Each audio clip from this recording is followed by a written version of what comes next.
क्यों आए हैं आप यहाँ? वक्त आ गया है पर्दा गिराने का। आप लोग इतने जालिम क्यों हैं? किसी इंसान को शांति से शोक तक मनाने नहीं देते। मैंने अपना पति खोया है। खोना क्या होता है जानते हैं आप? जानते हैं हम, खोना जानते हैं, पाना जानते हैं, और किसी को जानबूझकर दूर भेजना भी जानते हैं, इतनी दूर कि वो वापस लौटकर आ ही ना पाए। देखिए मिसेस केसवानी, जब एक जुर्म होता है ना, तो मुजरिम के जो करीबी होते हैं वो एक झूठ छिपाने के लिए लाख झूठ बोलने को तैयार होते हैं और बोल भी देते हैं, मगर अजनबियों पे दोस्ती का ऐसा कोई बोझ नहीं होता। वो हमेशा सच बोलते हैं। सर जी, वो कॉलेज में होता है ना, पढ़ाई के बाद और पढ़ाई, पीएचडी वेचडी। अपनी तो विरार में ऑटो रिक्शा वालों पर पीएचडी हो गई। पास हुआ? First class first.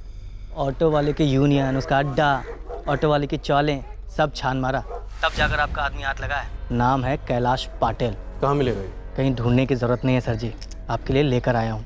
यहीं मेरे बगल में खड़ा है। मुझे वो मेरे बगल में चाहिए, या थाने में, अभी के अभी।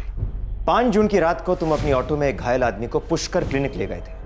हाँ साहब, एक मैडम थी और उसके साथ दूसरा वो साहब था, और एक आदमी बेहोश पड़ा था साहब। वो मैडम जो थी उस घायल आदमी की पत्नी थी। उसका कहना है कि उसका पति घर पर फिसल कर गिर गया, उसके सर पर चोट आई, वो मर गया। हमारा सोचना है वो झूठ बोल रहा है, ये मर्डर केस है। सब बच्चे की कसम खा के कह रहे साहब, मेरा इसमें कुछ नहीं था साहब। मैंने तो उस आदमी को बस डॉक्टर के पास छोड़ा था साहब, मदद की थी साहब। वो जो मैडम थी और उनका दोस्त था, उन दोनों के बीच में बातें क्या हो रही थी? वो बात नहीं, आपस में जबरदस्त झगड़ा कर रहे थे साहब। किस बात पर? ये तो नहीं मालूम साहब, लेकिन वो मैडम मतलब सटक गई थी उसकी उस आदमी पर। झगड़े का मुद्दा तो समझ में नहीं आया साहब, लेकिन ये बात साफ है कि उस घर में कुछ तो लफड़ा था साहब। उस रिक्शे वाले का ना तो कोई स्वार्थ है, ना फायदा, ना मतलब, इसलिए उसके झूठ बोलने का 0 चांस है। मिसेस दीपा केसवानी, ये सब किया कराया आपका है, और ये सारा अरेंजमेंट आप ही के घर हुआ था। उस ऑटो वाले ने कुछ कह दिया और आपने मान लिया? किस अरेंजमेंट की बात कर रहे हैं आप? उस अरेंजमेंट का नाम है बलदेव आहूजा। ताज्जुब हो रहा है ना आपको? इतना बड़ा राज हमें कैसे पता चल गया? मगर यह भी एक राज है जो मुजरिम को जेल जाकर समझ में आता है। जी हाँ मैडम, जेल आपका इंतजार कर रहा है, वहां आपको सब कुछ समझ में आ जाएगा।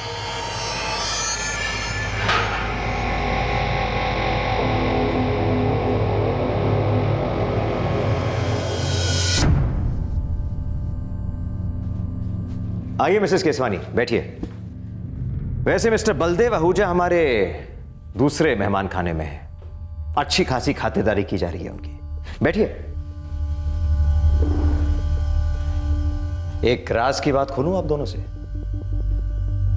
वैसे इस केस की सारी कड़ियां हमने तकरीबन पहले ही जोड़ ली थी, बस एक कड़ी बाकी थी आपकी।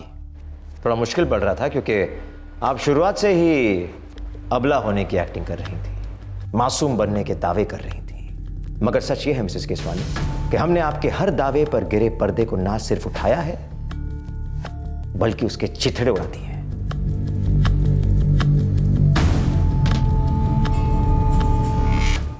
सूरज के कबूलनामे के बलबूते पर पुलिस इस केस के छुपे हुए खिलाड़ी बलदेव आहूजा तक पहुंच गई थी। आखिर में दीपा केसवानी को भी घेर लिया गया और सच सामने आया। अंकित केसवानी की मौत एक एक्सीडेंट होने के बावजूद भी एक कत्ल था, एक अटैक हुआ था, एक साजिश हुई थी। बलदेव, रात को दूध वाला बैग दरवाजे पर लटकाना मत भूलिएगा। तुम सुबह से 3 बार बोल चुकी हो, मैं चाहूंगी ना तो भी नहीं भुला पाऊंगा। दूध उबाल कर ही फ्रिज में रखना। ओ यार पम्मी, तुम 10 दिन के लिए अपनी मम्मी के यहाँ पे जा रही हो और लेक्चर मेरे को ऐसे दे रही हो जैसे पता नहीं बॉर्डर पे कोई जंग लड़ने जा रही हो। मायके जाके कहीं मेरे को भूल मत जाना।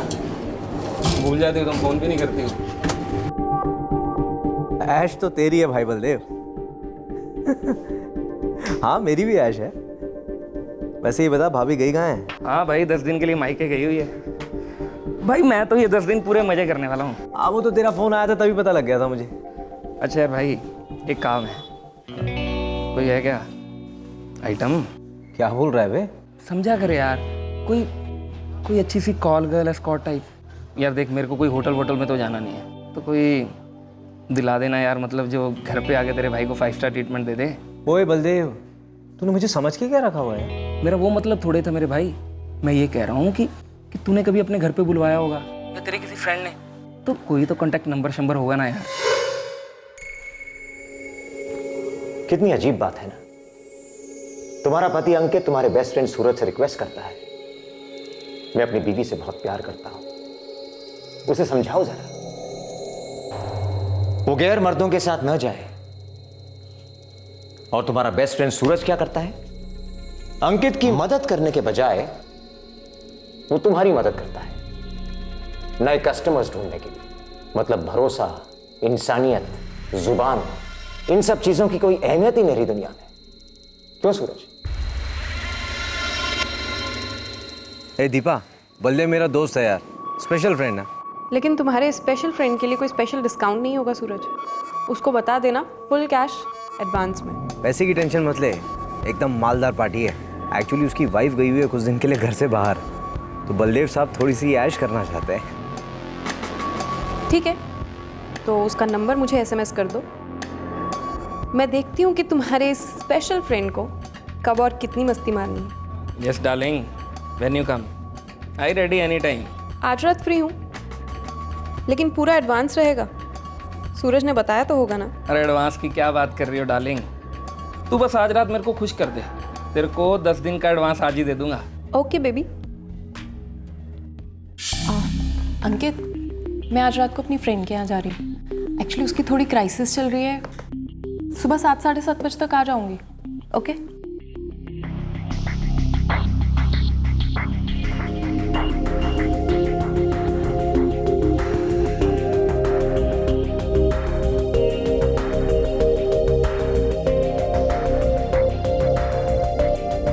The number you have called is currently not reachable.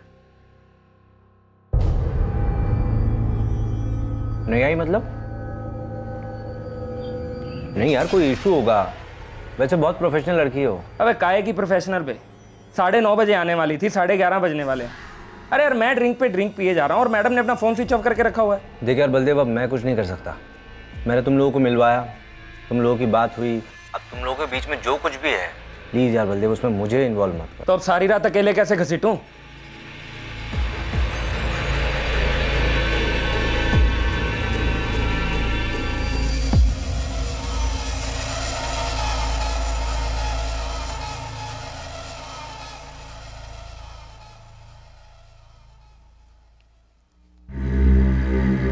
अब बुखार कम हो रहा है, लेकिन अभी भी बॉडी पेन बहुत है।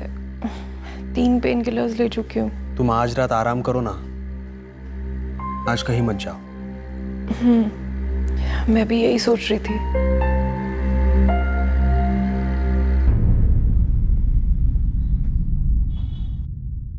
हेलो दीपा, क्या बकवास है ये?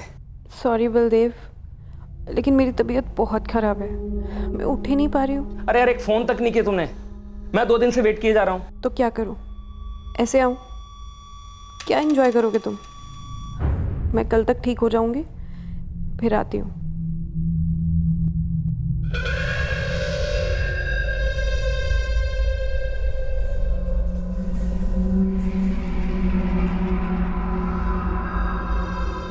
अरे यार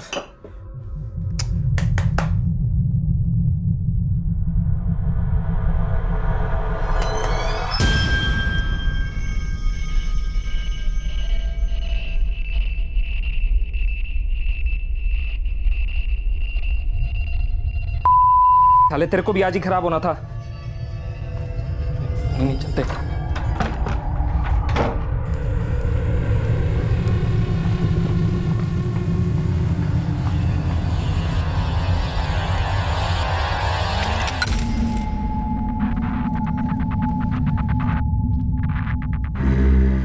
आराम से खाओ।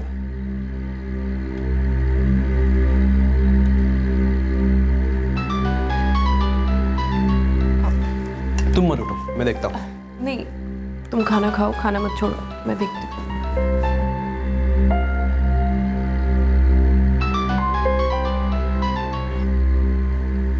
हेलो दीपा। कौन?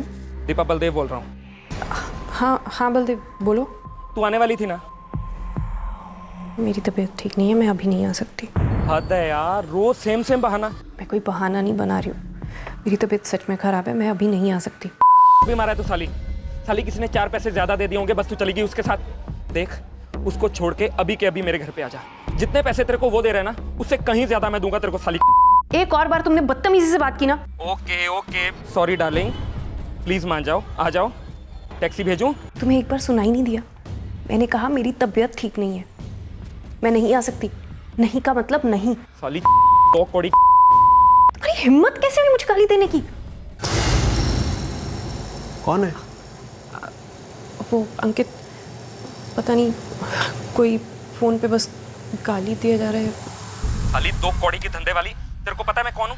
तेरे को पता है जितने जितने तेरे कस्टमर है ना, उससे कहीं ज्यादा मेरे पुलिस रिकॉर्ड है। साली एक चुटकी में तेरे को तेरे घर से उठा लूंगा, एक चुटकी में। हाँ आजा आजा, एड्रेस है या SMS करूं? कौन है बे? अरे मैं जो भी हूं, तू पहले बता तू कौन है? बड़ा उठवाएगा नाम है, चल बोल कहाँ मिलना है, सामने आ चल। औकात में रह तू, अपने बाप से बात कर रहे तू। अरे सामने तो आ, जो भी है तू, और तू अपनी औकात में रहे। सुन सुन, अगर दांत तोड़ के हाथ में नहीं दिया ना, तो मेरा नाम भी अंकित नहीं। ओ अंकित फंकित जो भी तेरा नाम है, हंसा मत मुझे और चुप करके दीपा से बात करवा। ए सुन, अगर दोबारा यहाँ पे फोन किया ना, तो ढूंढ कर वहीं गाड़ दूंगा जिंदा। कोई कुत्ता भी नहीं सूंघेगा तेरी कब्र। अबे तुझे प्यार से बोल रहा हूँ, चुपचाप फोन दीपा को दे दे। अब अंकल को सच में गुस्सा आ रहा है। हाँ हाँ, मुझे मालूम है गुस्से को कहाँ घुसेड़ना है। अरे सामने तो आजा, गुस्सा तो दूर, रोना तक नहीं आएगा। कुछ अंदर नहीं जाएगा और कुछ बाहर भी नहीं आएगा। चल हट।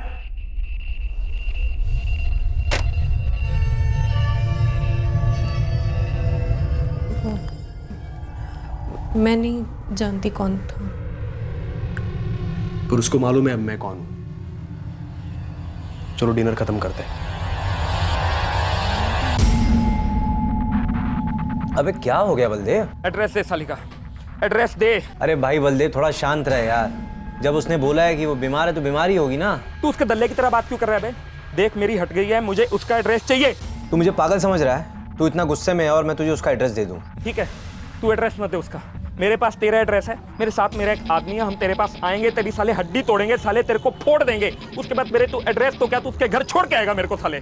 अपने दोस्त को धमकी दे रहा है बे? तुझे पता है ना, जब मेरी सड़क जाती है मैं कुछ नहीं देखता। तेरे को पता है ना, पहले भी मैं 2 हाफ मर्डर के लिए अंदर जा चुका हूं। हाँ जानता हूँ। तो फिर क्या चाहता है? तेरे हाफ मर्डर के लिए भी अंदर चला जाऊं मैं?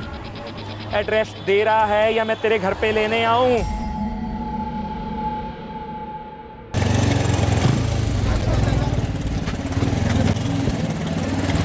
रॉड लिया सीट के नीचे, चल विरार निकाल। एक काम करना है उल्टू, पता नहीं हाफ या क्वार्टर तो पक्का है, साला अपने पैर पे नहीं चलना चाहिए, निकाल।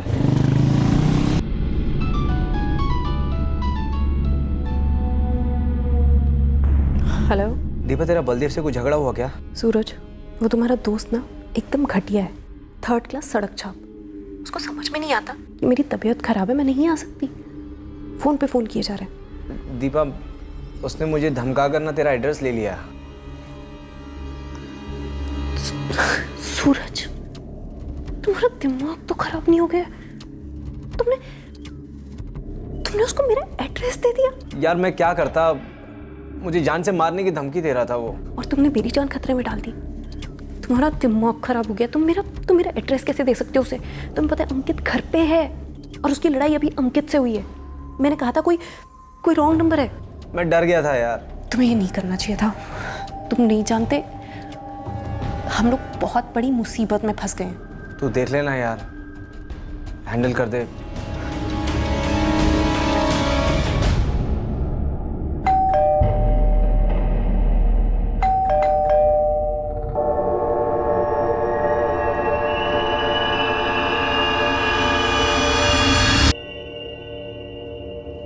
कौन है तू?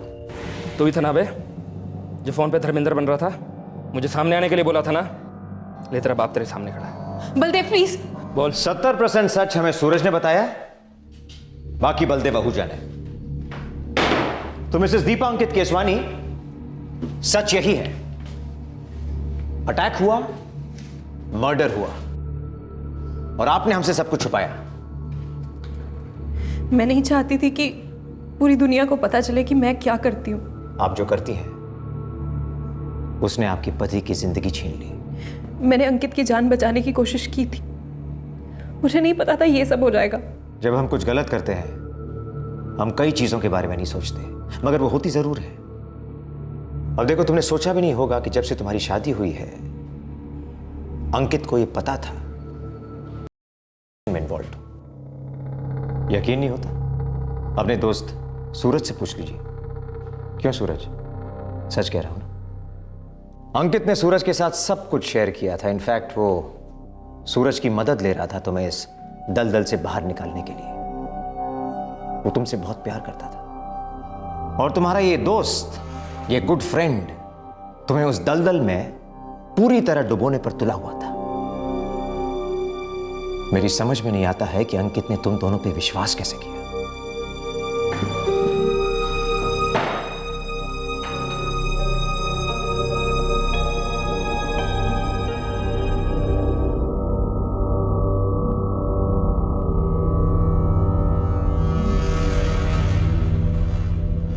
एक बात कहूं, मैं सालों से जानती थी कि तुम अलग अलग मर्दों के साथ घूमती हो।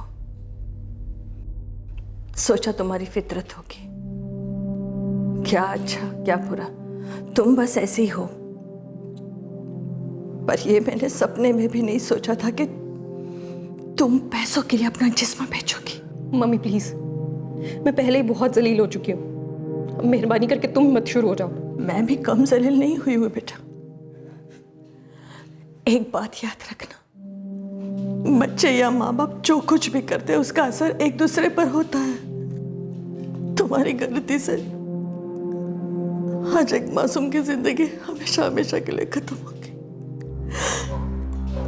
एक ऐसा मासूम जो तुमसे बेहद प्यार करता था, तुम्हारे बारे में सब कुछ जानते हुए तुमसे बेहद प्यार करता। वो सब गलती से हुआ, एक एक्सीडेंट था। मैंने कभी किसी का बुरा नहीं चाहा, और अंकित के साथ ऐसा हो तो मैंने कभी नहीं चाहा। मैं सिर्फ अपनी जिंदगी अपने तरीके से जीना चाहती थी। मैंने कभी सपने में भी नहीं सोचा था कि ऐसा कुछ हो जाएगा।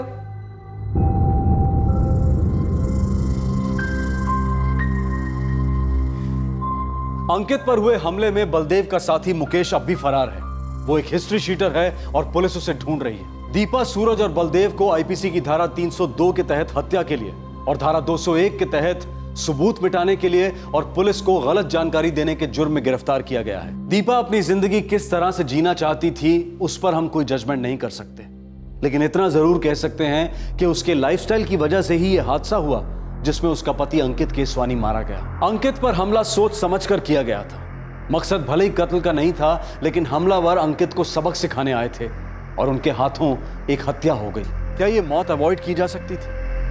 एक तरफ दीपा को डर था कि अगर अंकित को उसके व्यवसाय के बारे में पता चल गया तो उसकी शादी टूट सकती है। इसलिए जब फोन पर बलदेव से झगड़ा हो रहा था तब उसने अंकित से झूठ कहा और कॉलर की आइडेंटिटी को गुप्त रखा। दूसरी तरफ था सूरज कटारा, जो जानता था कि अंकित दीपा की हरकतों से काफी हद तक डिस्टर्ब्ड है, लेकिन उसकी मदद करने की बजाय उल्टा वो दीपा को नए नए क्लाइंट्स दिलवा रहा था। क्या इस तरह के झूठ से, पीठ पीछे इस तरह की बेईमानियों से कभी किसी का भला हो सकता है? जवाब है बिल्कुल नहीं। दीपा अपने देह व्यापार की सच्चाई को अपने परिवार वालों से, समाज से छुपा कर रखना चाहती थी। इसलिए वो एक हादसे को छुपा रही थी, एक कत्ल को एक्सीडेंट का रूप देने की कोशिश कर रही थी। लेकिन जुर्म छुपाए नहीं छुपता। जितना छुपाने की कोशिश करो उतना ही ज्यादा उभर कर सामने आ जाता है। पुलिस को इस केस की शुरुआत में ही दाल में कुछ काला नजर आ गया था और उन्होंने दाल के गलने तक इसका पीछा नहीं छोड़ा। इस केस को अंजाम तक ले जाया गया। किसी समझदार व्यक्ति ने कहा है कि अगर सच बोलो तो कुछ भी याद नहीं रखना पड़ता, लेकिन एक झूठ बोलने से काफी लंबे अरसे तक कई और झूठ बोलने पड़ते हैं, लेकिन फिर भी झूठ पकड़ा ही जाता है। आपसे फिर मुलाकात होगी क्राइम पेट्रोल सतर्क में एक और नए केस के साथ। तब तक अपना ख्याल रखें, सुरक्षित रहें, सही वक्त सही कदम, सतर्क रहें। जय हिंद।